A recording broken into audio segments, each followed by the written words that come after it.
Zee 24 तास एक पाऊल पुढे।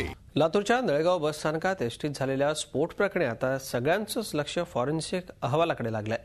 कारण एटीएसच्या टीमनं स्फोटाचे अवशेष पुढच्या तपासासाठी फॉरेन्सिक लॅबमध्ये पाठवले। तपासणीनंतर स्फोटाचं कारण स्पष्ट होईल असं गृहराज्यमंत्री सतेज पाटील यांनी म्हटलंय।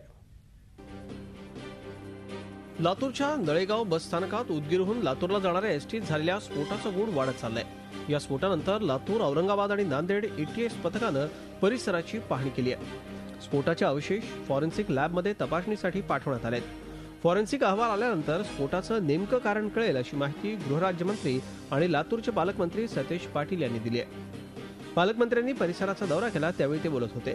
तसंच नळेगाव आउटपोस्टवर उपस्थित नसणाऱ्या दोषी पोलिसांवर कारवाईचे संकेतही त्यांनी दिलेत। शिवाय नळेगावला स्वतंत्र पोलीस ठाणं देण्याची घोषणा देखील त्यांनी केली आहे।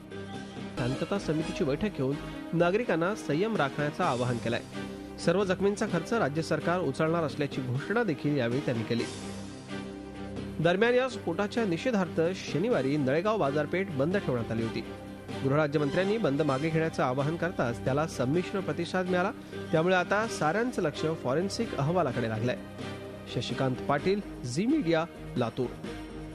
झी 24 तास एक पाऊल पुढे।